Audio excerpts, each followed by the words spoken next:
Buenos días, familia. Estamos domingo por la mañana. Estamos empezando con un tiempo maravilloso en el Señor, después de haber alabado al Señor con todo nuestro corazón.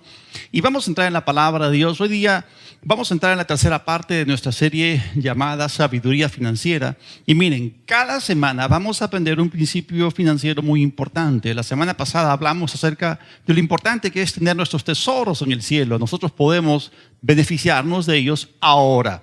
Y hoy vamos a aprender un principio completamente diferente. Ese principio nos va a ayudar a entender cómo es que la bendición de Dios fluye hasta nosotros. Y para ello vamos a ver la vida de Abraham en Génesis, el capítulo 12, los 3 primeros versículos.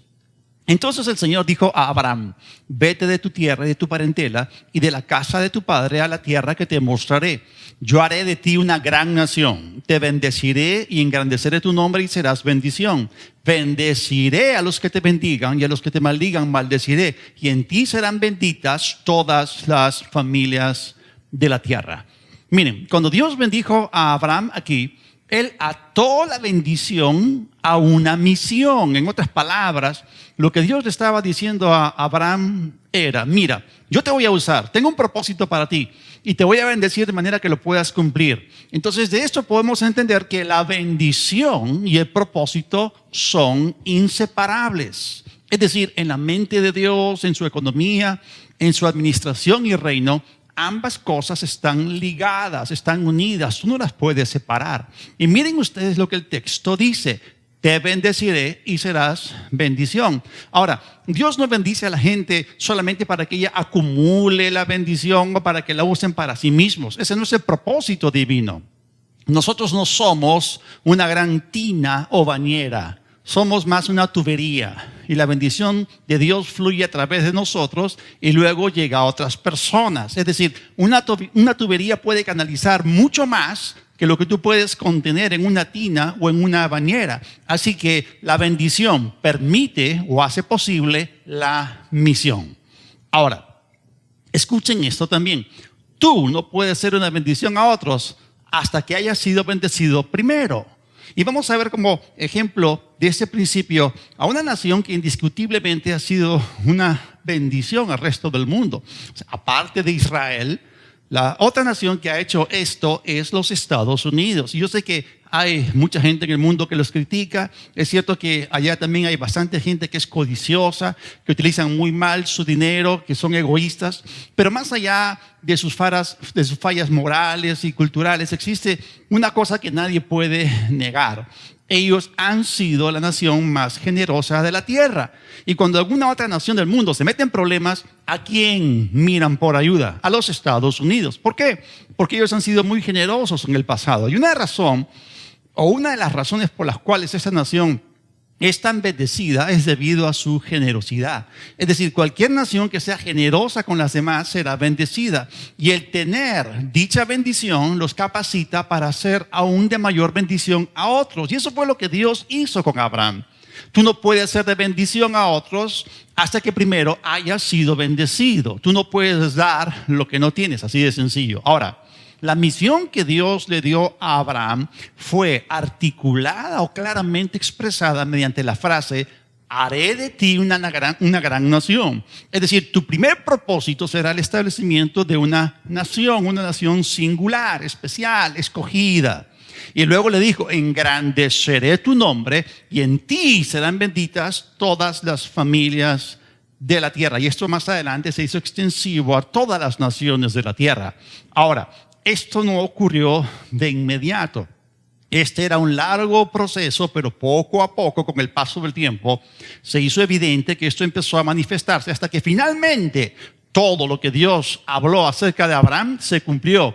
Y esto fue de bendición al mundo entero. En otras palabras, Dios tenía la expectativa de que Abraham compartiese con otros la bendición que había recibido de él. Es decir, Dios te bendice para que tú puedas dar parte de dicha bendición a otros. Tú no recibes la bendición para que la acapares o te quedes con toda ella. Tú recibes la bendición para ser generoso con otras personas. Ahora, la primera bendición que Dios dio a Abraham fue la bendición de tener un hijo. Por supuesto que Dios lo bendijo financieramente, pero lo más importante que Dios le dio a Abraham fue su hijo Isaac. Y Él le dio a su hijo de una manera sobrenatural. Él tenía 100 años de edad, Sara tenía 90 años cuando Isaac nació. Es decir, Dios manejó esto de una manera tan sabia, tan estratégica, que se hizo evidente que este nacimiento fue completamente sobrenatural. Es decir, era imposible para el hombre, pero Dios lo hizo posible. No solamente ellos sabían que Isaac nació de manera sobrenatural, este hecho pronto se hizo conocido entre los demás. Y los demás se quedaron impactados, se quedaron sorprendidos. Ahora, Abraham y Sara al mismo tiempo sabían en su corazón que había un propósito divino en su hijo. ¿Y cuál fue este propósito? Vamos a regresar a Génesis, al capítulo 22, y vamos a leer los versículos del 15 al 18. Luego el ángel del Señor volvió a llamar a Abraham desde el cielo. El Señor dice: ya que me has obedecido y no me has negado ni siquiera a tu hijo, tu único hijo, juro por mi nombre que ciertamente te bendeciré, multiplicaré tu descendencia hasta que sea incontable como las estrellas del cielo y la arena a la orilla del mar. Tus descendientes conquistarán las ciudades de sus enemigos, y mediante tu descendencia todas las naciones de la tierra serán bendecidas. Todo eso porque me has obedecido. Ahora, ¿de qué se trata todo esto?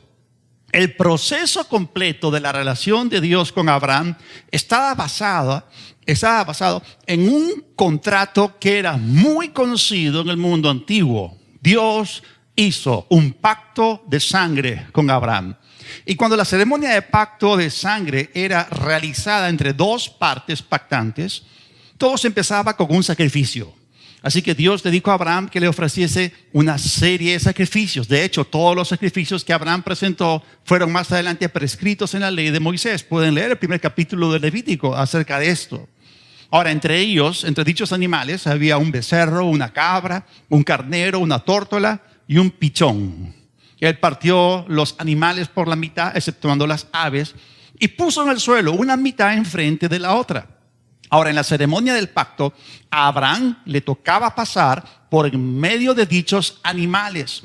Y eso fue lo que él pensó que haría. Pero antes que Abraham empezase a transitar por ese sendero marcado por esta pila de animales muertos y la sangre derramada, Dios lo puso a dormir. Y en vez de que fuese Abraham, Dios mismo caminó por dicho sendero. Esta era la ceremonia de un pacto de sangre y los hombres la realizaban todo el tiempo. Ahora, en aquellos días era muy común entre los hombres que los jefes de dos tribus o dos clanes viniesen e hiciesen un pacto ofreciendo animales como sacrificio. Era en ese momento que ambos transitaban por ese sendero de sangre y ahí se juraban lealtad el uno para con el otro. Y el eslogan que ellos utilizaban, la frase que ellos utilizaban era la siguiente: todo lo que yo tengo es tuyo. Si me necesitas para algo, yo vendré. Y si tú me llamas, yo te responderé. Y si eres amenazado, yo voy a ayudarte. Y es así como ellos se juraban el uno al otro. Ahora, había casos en los cuales una tribu era más débil que la otra, pero era muy especial porque tenía activos y habilidades que la primera no poseía. Entonces, ambas tribus venían y compartían sus posesiones, de modo que si la tribu más débil era atacada, la otra venía en su defensa. Pero la tribu más débil le suplía a la otra algo que ellos no tenían. Y eso fue exactamente lo que ocurrió entre Dios y Abraham. Así que Dios quería hacer un trato con un hombre en la tierra en el cual él pudiese confiar. Y quería que ese hombre le diese su hijo. Ahora, la intención de Dios, por supuesto, nunca fue que ese hijo muriese en sacrificio. Simplemente quería que dicho hombre estuviese dispuesto a entregárselo. Y el hombre escogido por Dios fue Abraham. Así que cuando Dios le pidió a Abraham que llevase a su hijo Isaac al lugar que más adelante sería conocido como Jerusalén, a una colina, a una montaña en particular llamada Moriah, fue en ese lugar que él le pidió que ofreciera a su hijo en sacrificio. Así que Abraham fue obediente, se dirigió con su hijo a dicho lugar, compuso un altar y ató a su hijo Isaac. Y cuando estuvo a punto de degollarlo con un cuchillo, Dios lo detuvo. Y con este acto de obediencia, él demostró que estaba dispuesto a cumplir su parte en el pacto. Abraham procedió de este modo simplemente porque en ese punto de su vida ya había caminado tantos años con Dios, ya había llegado a conocerlo a él y a reconocer su voz, sabiendo que Dios había sido cada vez fiel, que él había cumplido su palabra. Así que él sabía que si Isaac moría, Dios mismo lo iba a resucitar para poder cumplir todo lo que había prometido a través de él. Ahora, hay algunos que dicen que Isaac en ese punto de su vida tenía unos 25 años de edad. Otros dicen que esto ocurrió cuando él tenía 33 años de edad. Pero lo importante aquí es que para ese momento en la vida de Abraham, él ya conocía muy bien el carácter de Dios. Sabía que Dios no le iba a pedir algo que le había dado y que venía acompañado de una promesa. Y la promesa era que en Isaac te será llamada descendencia. Ahora, el libro de Hebreos nos aclara este misterio. Allí se nos dice que Abraham sabía que si Isaac moría, Dios lo resucitaría. Y eso fue lo que Abraham creyó. Esa fue la fe de Abraham. Ahora, aprendamos algo. Abraham con todo esto perdió todo el temor de darle a Dios lo más precioso que él tenía. Y eso es muy importante. Demasiados cristianos tienen temor de darle a Dios porque ven en ello una pérdida. Tienen temor de no recuperar lo que le entregaron a él. Y esta es la idea detrás de este sacrificio. Es decir, tú no puedes darle algo a Dios sin después recuperarlo y con creces. Y por eso tú no debes considerar como pérdida cualquier cosa que le des a Dios, sino más bien como ganancia. Ahora, nosotros sabemos por la historia de Génesis 22 que Dios le devolvió a Abraham su hijo inmediatamente, ileso, no sufrió ningún daño, porque Dios mismo lo detuvo de hacer el sacrificio. Sin embargo, miren lo que Dios dijo acerca de Abraham: debido a que me obedeciste. Abraham, aunque no pudo consumar el sacrificio porque Dios mismo lo detuvo, pero Dios dijo esto. Cuando le dijo, me obedeciste, Dios dijo esto porque en su corazón Abraham había hecho lo que Dios le había mandado. Dios vio la intención de su corazón. Así que Abraham estuvo completamente dispuesto, totalmente dispuesto a entregar a su hijo porque Dios se lo había pedido. Y ahora Dios le prometió que lo iba a bendecir con abundancia. Ahora, ¿por qué? Porque Abraham, con este acto de obediencia, acababa de cimentar un trato que le permitiría a Dios recuperar la tierra y la humanidad. Es decir, debido a que Abraham, un ciudadano legal de la tierra, que estaba en pacto con Dios, estuvo dispuesto a entregar a su hijo a Dios, esto capacitó a Dios legalmente para que él pudiese entregar a su hijo por el hombre para rescatarlo. Ahora, entendamos algo. Satanás nunca podrá acusar a Dios de que él entró en el escenario humano ilegalmente. Y aunque sabemos que Dios no es un ciudadano legal de la tierra, sino del cielo, debido a que tenía un pacto con Abraham, y ya que un pacto es un intercambio, esto lo capacitó legalmente y le dio a él el derecho de enviar a su hijo Jesucristo al mundo. Y eso fue lo que ocurrió aquí. Hubo un intercambio legal a través de dicho pacto. Y nosotros sabemos que Jesús entró en este mundo por la puerta o entrada legal llamada el nacimiento.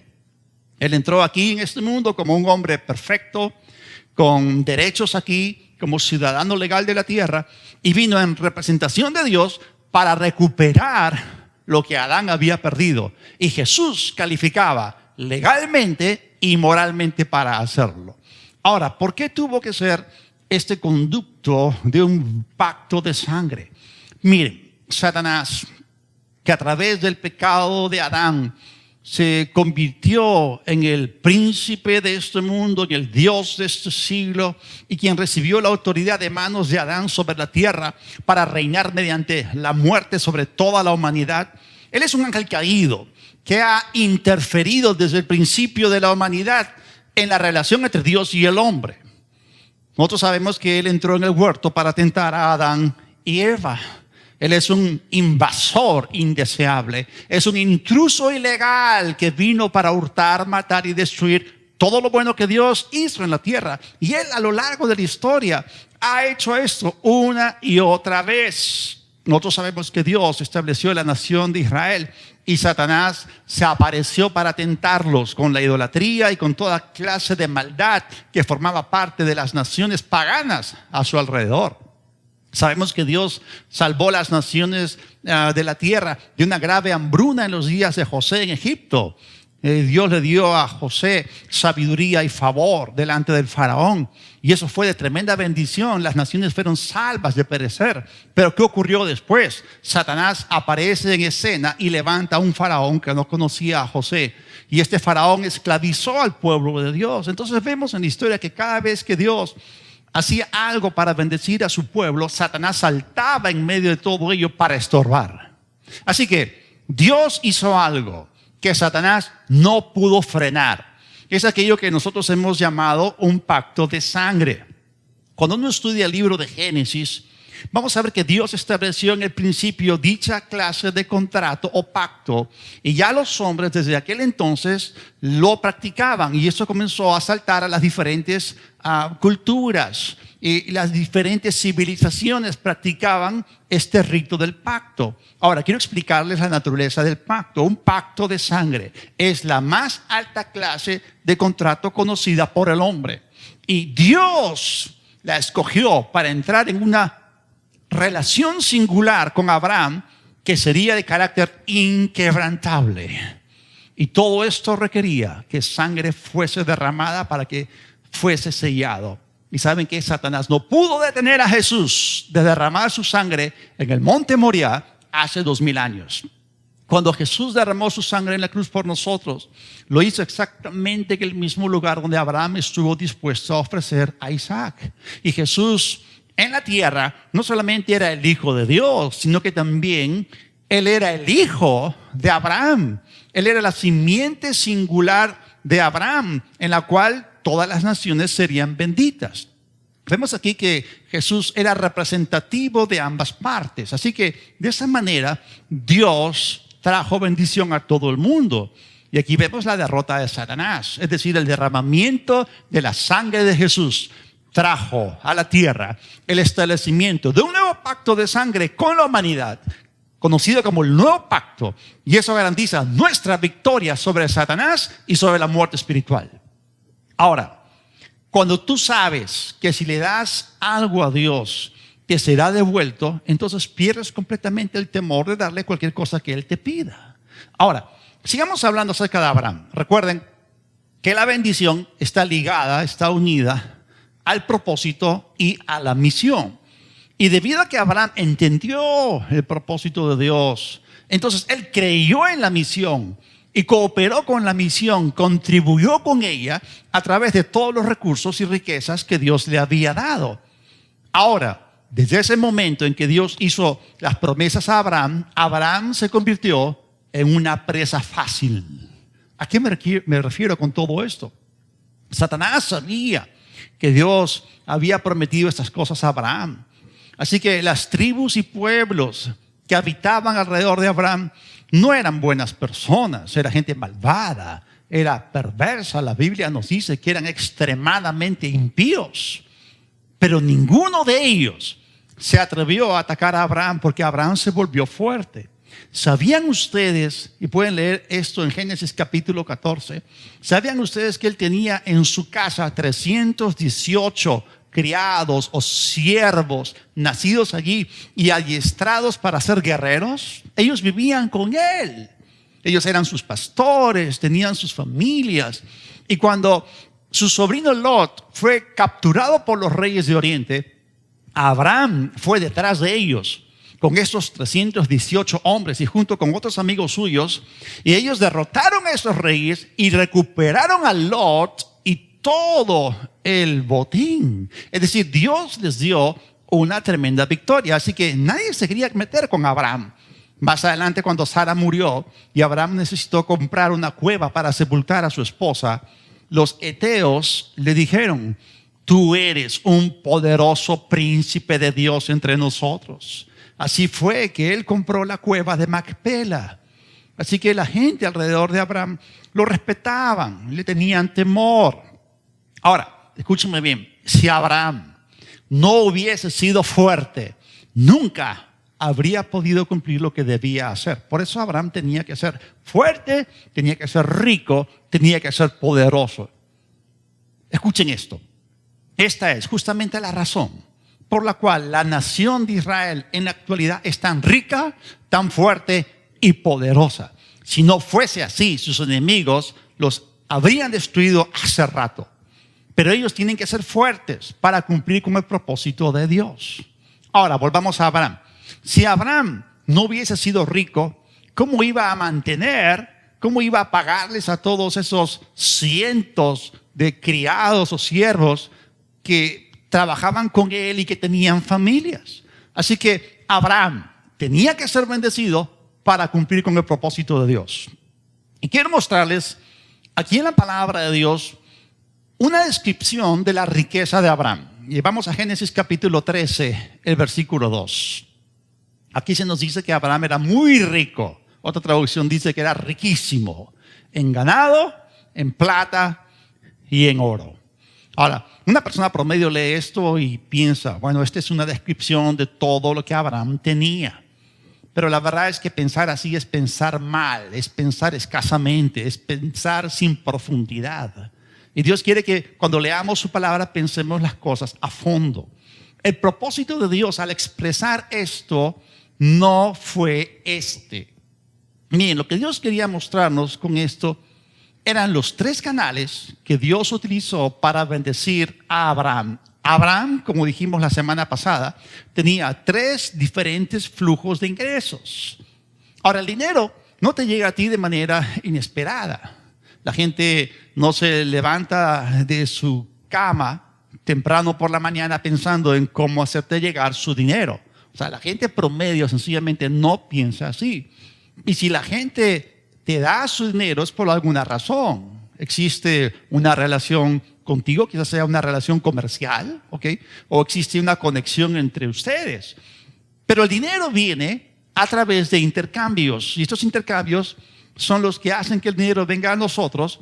Y estos intercambios ocurren a través de canales muy bien definidos. Es decir, el dinero te llega a ti a través de canales.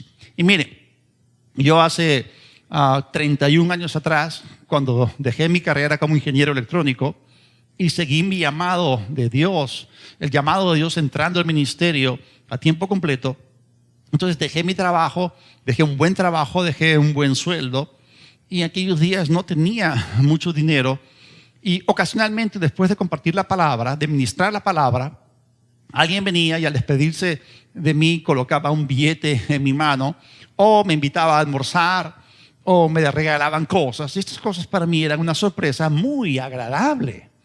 Pero ninguna de estas cosas eran predecibles. Y Dios fue muy bueno conmigo en aquel tiempo.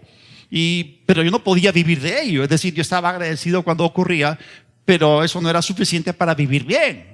Por eso al principio experimenté algo de escasez.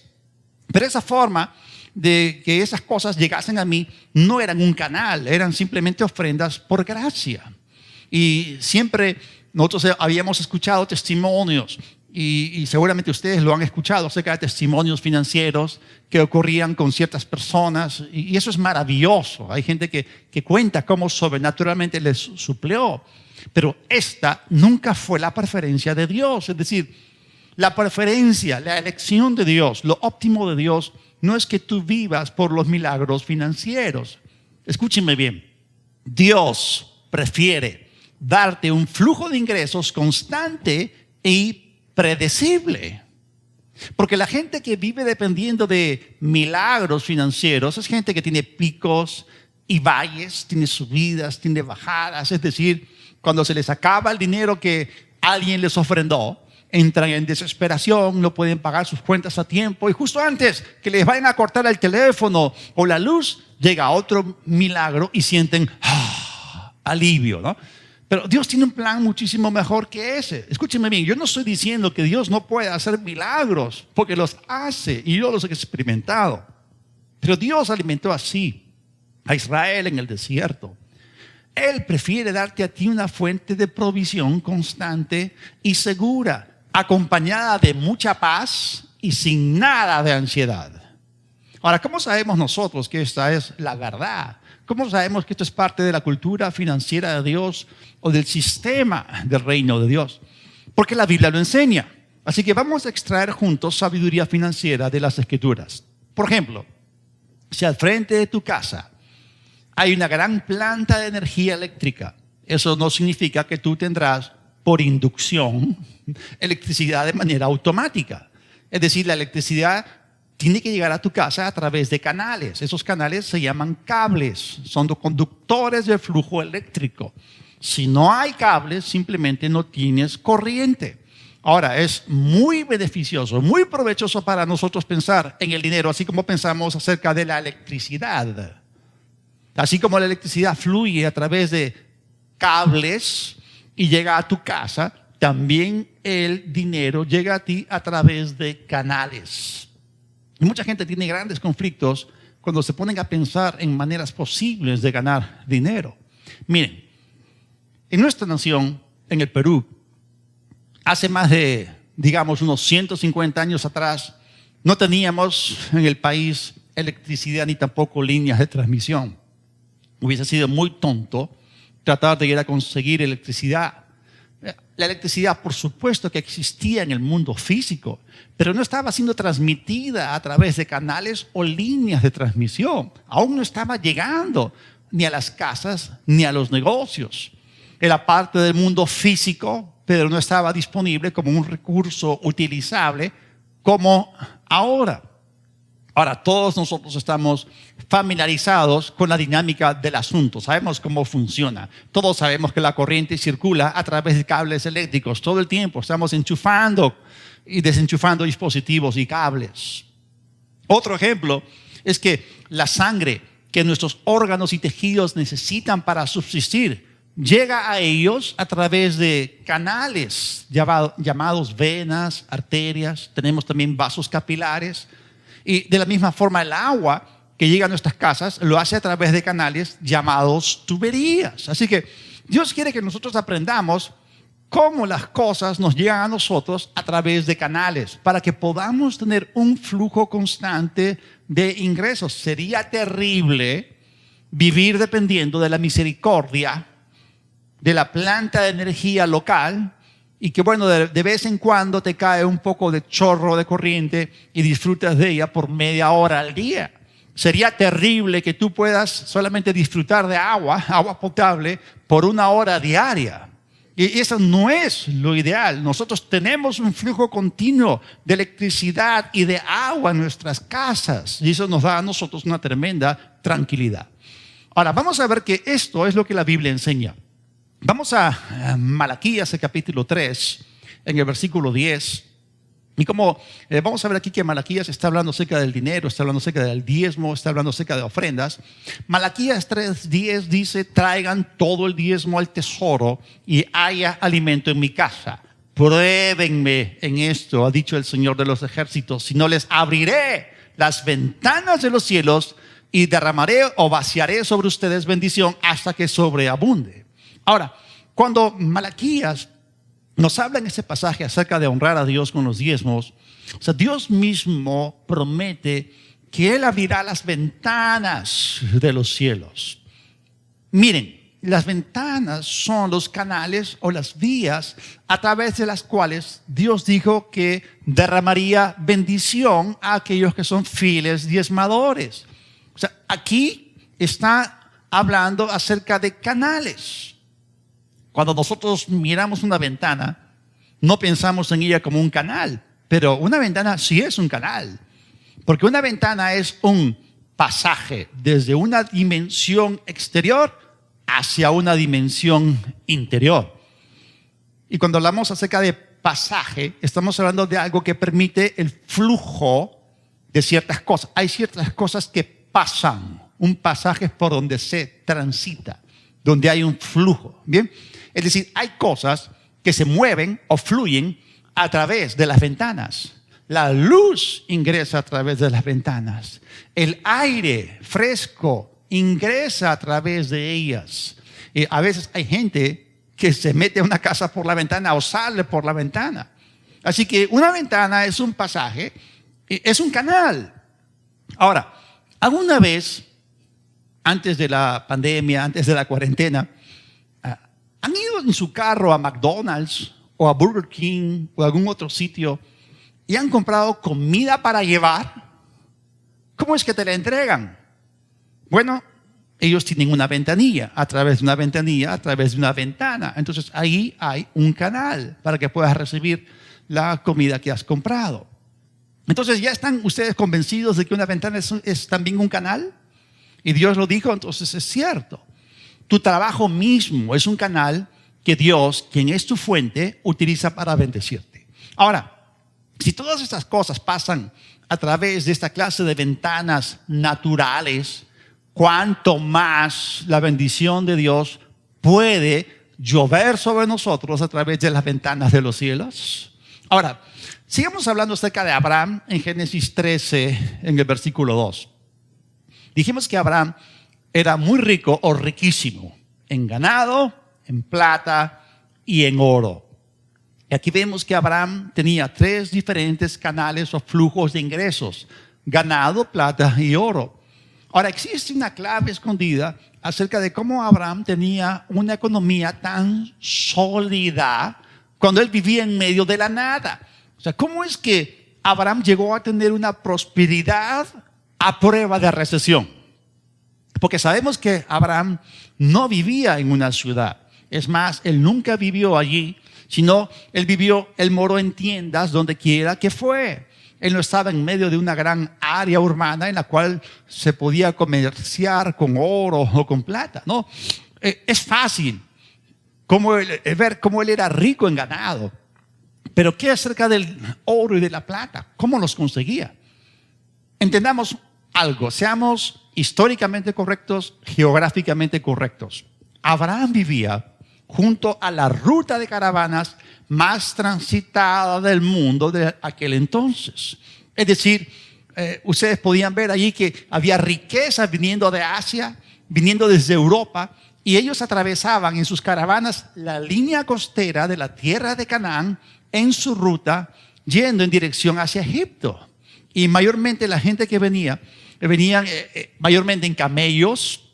Quizás ellos también utilizaban burros, probablemente utilizaban algún tipo de carruaje con sus mercancías, pero una de las cosas que ellos necesitaban más era agua.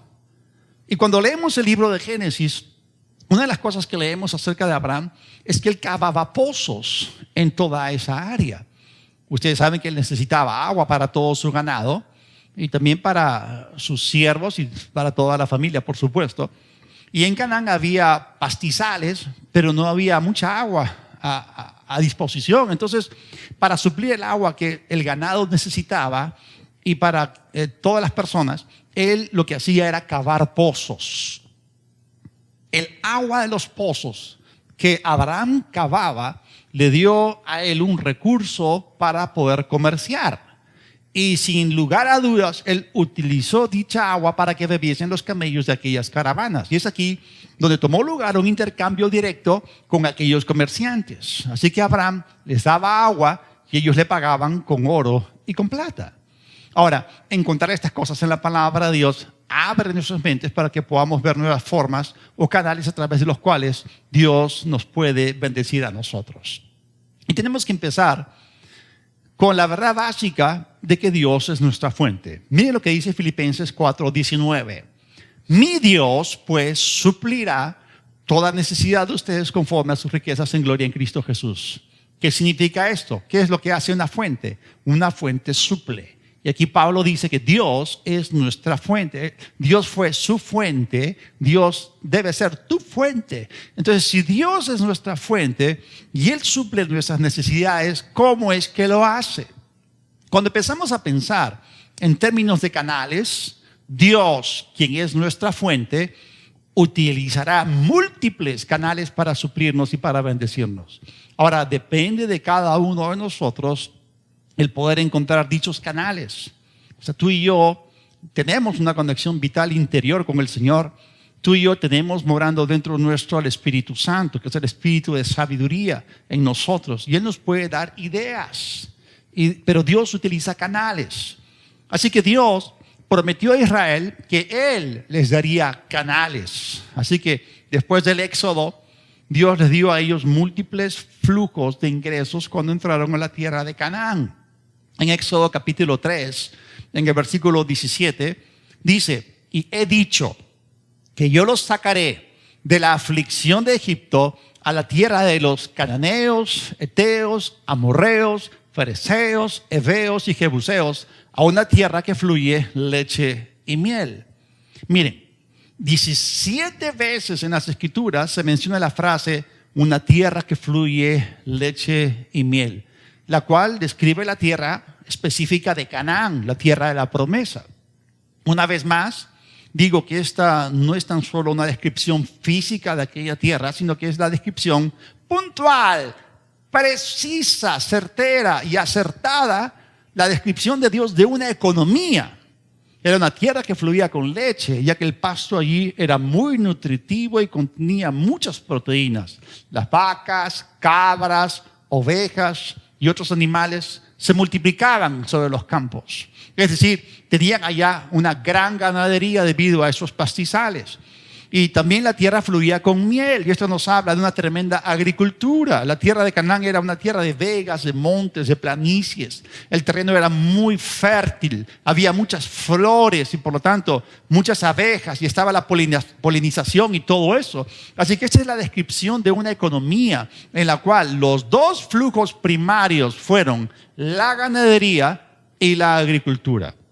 Y todos estos detalles fueron registrados intencionalmente en las Escrituras para enseñarnos a pensar en términos de canales. Así que la leche y la miel fueron los canales a través de los cuales Dios bendijo a su pueblo. Ahora, la palabra de Dios nos dice en el Salmo 78, los versículos 24 y 25, que Dios hizo llover sobre ellos maná para comer y les dio trigo del cielo.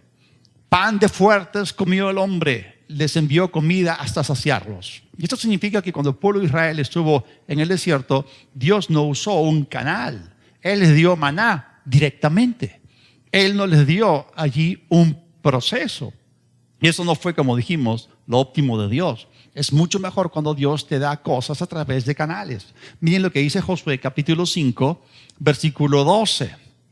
Y el maná cesó al día siguiente, cuando comenzaron a comer del fruto de la tierra. Los hijos de Israel nunca más tuvieron maná. Más bien ese año ya comieron del producto de la tierra de Canaán.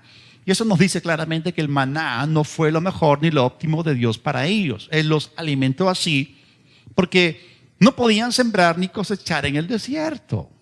Ellos deambulaban en el desierto, no tenían dónde conseguir comida. Y Dios milagrosamente, porque Él es fiel, Él es bueno, es generoso, los sostuvo bajo dichas condiciones puntuales. Pero cuando las condiciones cambian, entonces tenemos que entender cuál es lo óptimo de Dios. Y es cierto, o sea, Dios es un Dios de misericordia. Él alimenta a la gente que no tiene la más mínima idea de cómo viene el dinero. Y por eso nosotros creemos en ayudar a la gente que no tiene medios. Pero no puedes ayudar a la gente que carece de medios si tú no tienes recursos primero. Ahora, con respecto a la gente que no sabe nada acerca del dinero, si el dinero sigue siendo para ellos un misterio, nunca tendrán suficiente dinero. Por otro lado, la gente que entiende el dinero, la gente que entiende cómo funciona el dinero, siempre tendrá más dinero que las demás. Ahora, escúchenme, los canales naturales de provisión y bendición que Dios dio al pueblo de Israel fueron superiores a lo que ellos tuvieron cuando recibían maná sobrenaturalmente. Ahora entendamos una cosa. A veces los canales que Dios nos da simplemente se secan. Y esto es cierto, esto ocurre. Y quizás Dios te ha dado un excelente trabajo. Es un canal que Dios está utilizando para proveerte, pero después de repente pasa algo y se seca. Y la verdad es que en ese mundo los canales naturales se secan. Miremos esta historia en la Biblia para aprender este principio. Primera de Reyes 17, del 1 al 7. Entonces Elías el tisbita, que era uno de los moradores de Galaad, dijo al rey Acab: vive el Señor, Dios de Israel, a quien sirvo, que no habrá rocío ni lluvia en estos años, sino por mi palabra. Entonces la palabra del Señor vino a él diciendo: apártate de aquí y dirígete al oriente y escóndete junto al arroyo de Kerit, que está frente del Jordán. Y sucederá que beberás del arroyo, y yo he mandado los cuervos que te sustenten allí. Elías fue e hizo conforme a la palabra del Señor, y fue y habitó junto al arroyo de Kerit, que está frente del Jordán. Y los cuervos le traían pan y carne por la mañana y pan y carne por la tarde, y él bebía del arroyo. Noten ustedes que este era un flujo constante. La provisión de Dios era continua. Y tremendos estos cuervos, fueron muy obedientes a la palabra de Dios. Pero sucedió que después de algunos días se secó el arroyo porque no había llovido en la tierra. Así que ese canal, maravilloso canal provisto por Dios, constante, fluido, milagroso, simplemente se secó. Y hay veces que las cosas que Dios utilizó en el pasado para bendecirnos se secan, no funcionan más. Y lo peor que tú y yo podemos hacer es mirar al pasado, mirar atrás, lamentarnos o quejarnos y desear volver allí al pasado. No. Nosotros tenemos que volver a mirar a Dios nuevamente, porque Él es nuestra fuente, y Dios, nuestra fuente, nunca se seca. Él tiene para ti otro canal listo para la estación en la cual te encuentras en este momento. Ahora, miren lo que Dios le dijo al profeta después de que ese canal natural se secó. Seguimos en 1 Reyes 17, vamos a los versículos 8 y 9. Entonces la palabra del Señor vino a Elías diciendo: levántate y ve a Sarepta de Sidón y habita allí. He aquí que yo he designado allí a una mujer viuda para que te sustente. ¿Se acuerdan ustedes que la semana pasada hablamos acerca de esta historia?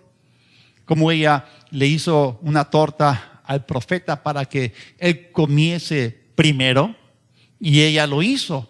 Y sabemos que la harina no faltó, ni tampoco el aceite, hasta que la sequía y la hambruna cesaron. Una pregunta: ¿cuidó la viuda de Elías? La respuesta es sí. ¿Cuidó Elías de la viuda? La respuesta también es sí. ¿Por qué? Porque aquí hubo un intercambio.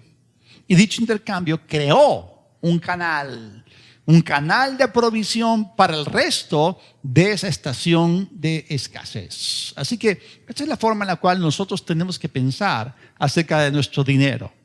¿Qué es lo que yo tengo que la gente quiere? Porque hemos dicho que cuando la viuda habló acerca de la harina y el aceite que tenía, quizás ella pensó que esto era muy poco o era insignificante, pero eso que tuvo en sus manos fue suficiente para que Dios pudiese hacer algo tremendo. Entonces, a veces pensamos que porque lo que tenemos es pequeño, entonces es insignificante o insuficiente, pero bajo los términos de Dios no es así. Entonces tú tienes que pensar en esos términos. ¿Qué es lo que yo tengo que la gente quiere? ¿Qué es lo que yo tengo que la gente necesita? Así que en vez de levantarte en la mañana pensando, yo diría, ¿cómo le hago? ¿Cómo voy a ganar dinero? En vez de eso piensa, ¿qué es lo que yo tengo? ¿Qué es lo que yo poseo? ¿Qué es lo que me distingue? ¿Qué es lo que causa que yo pueda sobresalir sobre los demás? ¿Qué es lo que yo tengo? ¿Qué dones? ¿Qué talentos? ¿Qué habilidades? ¿Qué recursos tengo yo para ofrecer al mundo? Es decir, ¿qué es aquello que yo tengo o poseo por lo cual la gente está dispuesta a pagarme dinero? Entonces, si tú partes de aquí, si tú empiezas aquí, entonces cuando estableces una relación en la cual estás supliendo algo que otros quieren, que otros necesitan, entonces tú llegarás al punto en el cual tendrás lo que se conoce como un recurso primario. Miren, existen 4 recursos primarios. La próxima semana les voy a mostrar cuáles son. Pero la mayoría de nosotros posee recursos primarios. Hay uno de ellos que nos va a costar un poquito de trabajo conseguirlo, pero al final lo podemos obtener. Pero todos partimos de un recurso primario. Dicho recurso primario es luego convertido en un recurso secundario. El dinero es un recurso secundario. Por eso no debemos de ir a buscar dinero. Nosotros salimos y decimos, tengo en mis manos este recurso primario, te lo intercambio por cierta cantidad de dinero. Y es así como la economía de este mundo funciona. Ese intercambio crea para ti un canal. Y nosotros sabemos que Dios le dio a Abraham canales. Y los canales que él tenía los intercambió por dinero. Y eso es lo que tú y yo debemos hacer. Quizás tú ya has estado haciendo esto en cierta manera, pero entender este concepto te va a ayudar a verlo bajo una diferente óptica. Y esta es la forma o la manera de Dios de traerte bendición. Esta es la manera en la cual Dios piensa y obra. Ahora, termino con esto. Él utilizó los términos tierra que fluye con leche y miel para referirse a canales y medios económicos. Así que el principio más importante con el que quiero dejarlos hoy es que Dios, quien es nuestra única e inagotable fuente, Él ha escogido bendecirnos a través de canales. Y cuando nosotros renovamos nuestra mente con la palabra de Dios y empezamos a pensar en dichos términos bíblicos, entonces nos será mucho más fácil imaginarnos nuevos canales y canales suplementarios que podamos tener para la bendición de nuestras familias y también para poder ser de bendición a otras personas. Amén. Vamos a orar. Padre, en el nombre de Jesús te pido que tú avives en nosotros el espíritu de sabiduría y de revelación para que aquellos que hemos escuchado tu palabra, Señor, podamos ser sorprendidos con ideas que nunca cruzaron nuestras mentes. Señor, ayúdanos para que todas estas ideas se vuelvan posibles en nuestras vidas en el nombre de Jesús. Amén. Ahora, si tú has escuchado la palabra de Dios y has descubierto en ella que Dios es bueno, que es generoso y que quiere suplir tus necesidades, la necesidad más profunda del hombre es la necesidad de salvación. Tú y yo teníamos una deuda de pecado pendiente y que tenía que ser resuelta. Y cuando uno viene a Cristo, entonces encontramos en Jesucristo perdón, encontramos en Él el camino, la verdad y la vida. Solamente a través de Él, Él es el canal para conectarte con Dios el Padre y resolver el asunto de la eternidad. Así que si tú quieres recibir a Cristo en tu corazón, nacer de nuevo, como dice la Biblia, y entrar en una relación personal con Él, te invito para que tú puedas cerrar tus ojos, inclinar tu cabeza y repetir esta oración conmigo en voz alta de todo corazón. Oremos. Señor Jesús, reconozco que te necesito.